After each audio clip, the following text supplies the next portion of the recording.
안녕하세요, 강성입니다. 강성의 오늘 준비, 폭염 이상 기후 탓에 걸린 제시장 장마나기라는 제목 가지고 제시장에서 일하고 있으니까요.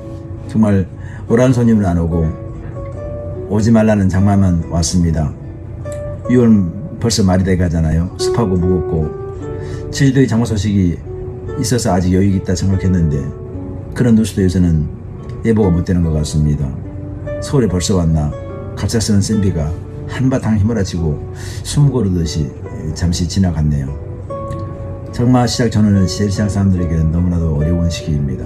위기죠. 긴 코로나 후에 회복 안 된 경기였는데 계엄, 그 다음에 단핵 선거가 지나면서 기대감이 있었지만 또 벌써 한 달 가까이 가잖아요. 근데 그 기대감이 하나도 느껴지지 않습니다.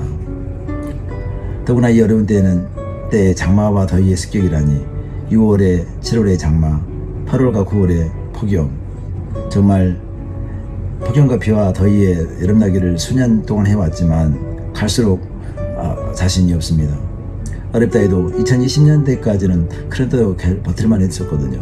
그런데 벌써 2020년이 시작되면서 코로나가 오고 또 정치적인 격동기를 지나면서 또 세계 트럼프가 이제 집권하면서 세계가 흔들리고 또 국내적으로 어려움이 처해지고 여러 가지 30년 동안 문제가 되었던 인구 소멸의 문제, 또 건설의 모든 불황, 경기 위축, 그 다음에 채광 경기의 악화, 내수 경기가 완전히 바닥치는 이런 시기가 됐으니 이런 재래시장의 위기는 이렇게 복합적으로 오기 때문에 너무나도 어려운 시기인 것 같습니다. 마치 충전이 안 되는 자동차 배터리 같은 거죠.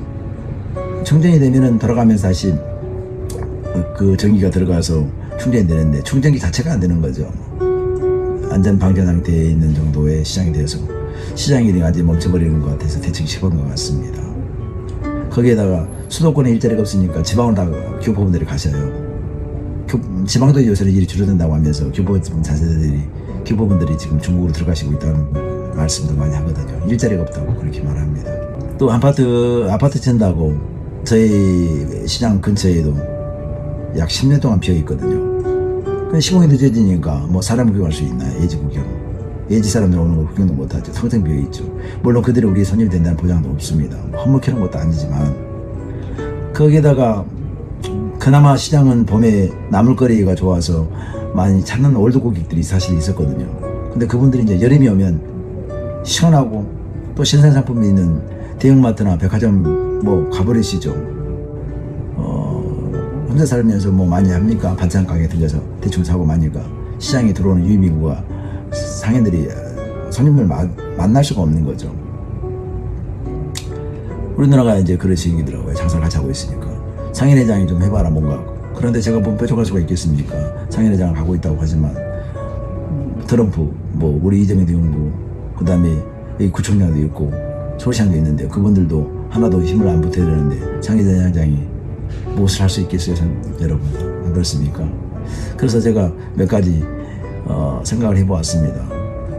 뭔가 있겠지. 왜 길이 없을까, 방법이 없을까 생각해보면서 예전에는 그랬거든요. 관청이나 지역협력업체에서 명절에 장보기 행사를 좀 해요. 한 번씩 오거든요. 그 다음에 이제 연말에 뭐 설 가운데 끼면 한번 뭐 어떤 취약관계층을 위해서 뭐 시장 보기도 한다든가 뭐 그런 일이 있는데 그래도 겨울에는 좀 낫거든요. 뭐 좀 나은데 여름이 혹서기가 어려우니까 차라리 그런 행사를 좀 여름에 했으면 어떨까 생각도 해보고 그래야 또 상인들에게도 효과가 있지 않을까 생각도 해봅니다.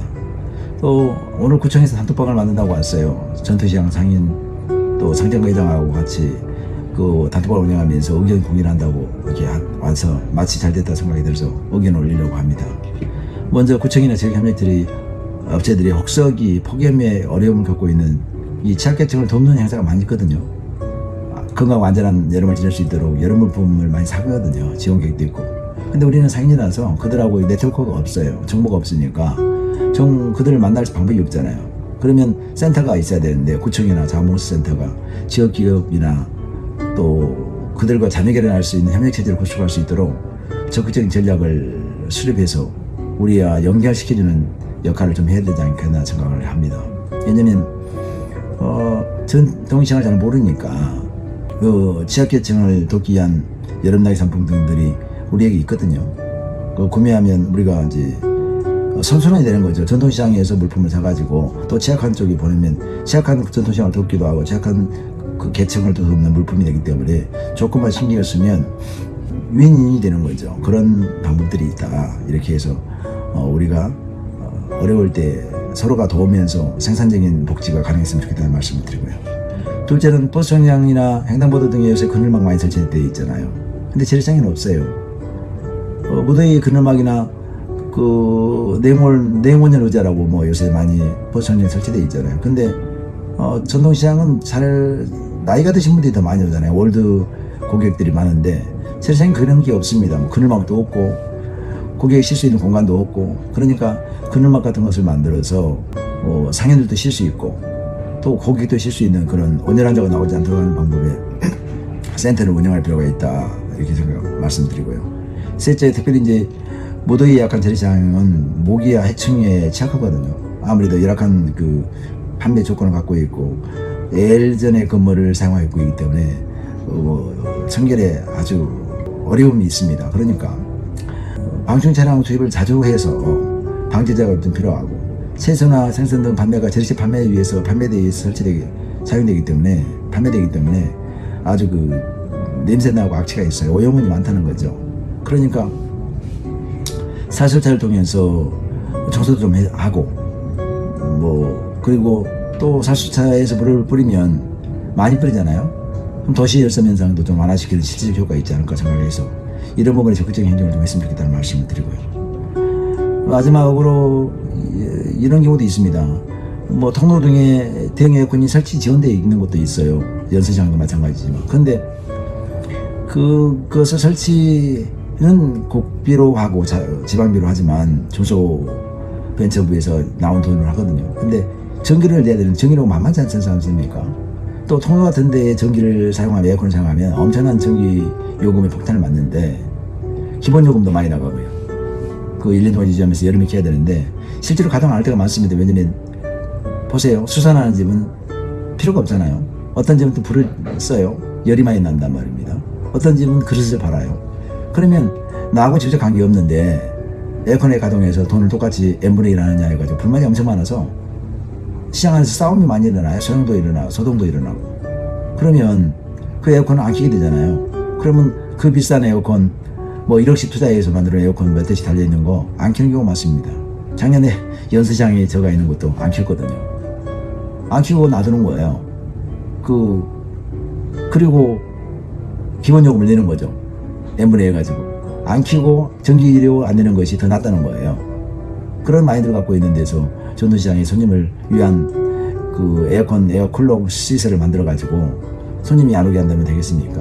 제가 말씀드리는 거예요.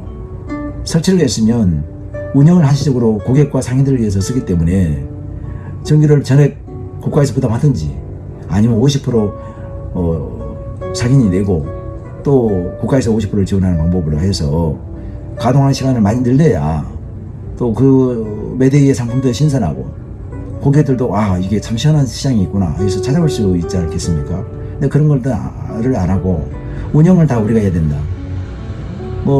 전통시장의 고객센터도 마찬가지죠. 14억씩 20억씩 들어주면, 공사를 해서 만들어주면 재래시장 상인들 회비 걷어가지고 그거 운영하려면 못합니다. 청소해야죠. 에어컨 가동해야죠. 거기에 있는 그 시설물들 관리해야죠. 소모품도 많죠. 그거 관리하면서 가능하지 않거든요. 그럼 시설관리공단에 이름에서 사용만 우리가 하는 것이고 고객과 상인들이 하는 것이고 실질적인 운영은 공단에서 하면 되지 않습니까? 그런 방법으로 운영하지 않으면 전투장에서 회비를 걷어가지고 그걸 자체적으로 운영한다는 것은 거의 불가능하다는 말씀을 드리면서 어떻게든지 하고자 하면 합니다.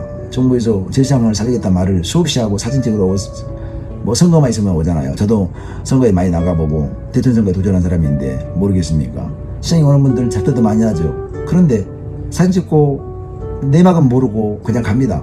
사진 찍기에는 그림이 좋잖아요. 그런데 실질적인 안에서의 있는 갈등이나 문제점을 파악하지 못하고 가기 때문에 아무것도 해결되지 않고 전통시장이 자금만 투입돼서 하드링 부분에서만 들어가고 소프트한 부분에서 매출 향상을 위해서는 전혀 사용되지 않는 경우가 많습니다. 가령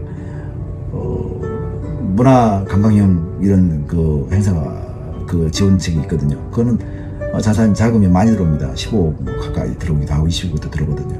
근데 운영하기 위한 단장들이 들어오는데 그 운영하는 비용이 30% 이상 써버리고 큰 것만 해가지고 행사를 크게 해놓고 했다는 실적만 올린 다음에 가버리면 떴다 방식으로 해버리면 그 돈은 어디 가냐고 말입니다. 이렇게 운영이 재래시장에 운영하는 방법이 엉망입니다. 그들 재래시장을 모른다는 뜻이겠죠. 저는 재래시장에서 일한 지가 20년이 넘었으면 26년 차입니다. 아마도 대통령이 됐을 때 많은 것들이 획기적인 개선이 있지 않을까 싶은 생각을 하지만 우선 저도 살아야 되고 우리 상인들이 살아야 되기 때문에 지금 아까 말씀한 대로 1, 2, 3, 4 여러 가지 일들을 한번 직접 해봤으면 좋겠다. 전통시장을 도울 방법이 아주 많습니다. 직접 와보세요. 그리고 현장에 답이 있다는 거 아시지 않습니까? 현장에서 답을 풀고 해결할 수 있으면 좋겠습니다. 정치권에도 관료에게도 말을 합니다. 직접 와서 보고 직접 면담하고 풀으려고 했을 때 풀려지는 것이라는 것을 주장하면서 국민 여러분께서도 재래시장이 어려우니까 또 부모님들 한 달에 건너서 그 재래시장에 관련되지 않는 사람이 없잖아요. 가급적 어렵고 힘들지만 덥지만 열악하지만 마트에 한번 가실 거 5번 가실 거 한번 빼서 전통시장으로 오시는 아량도 좀 있었으면 좋겠습니다. 오시면 정도 드리잖아요. 그런 다른 것들을 또 들을 수 있으니까 여러분 전통시장에도 많이 오시고 행정관청에서도 직접 와서 보고 현장에서 답을 찾아가는 그런 적극적인 행정을 했으면 좋겠습니다. 손님 여러분도 꼭 이렇게 어려운 시장이라는 것을 알고 찾아와 주시기를 학수고하겠습니다. 환대하겠습니다. 감사합니다. 2025년 6월 20일입니다. 감성현입니다.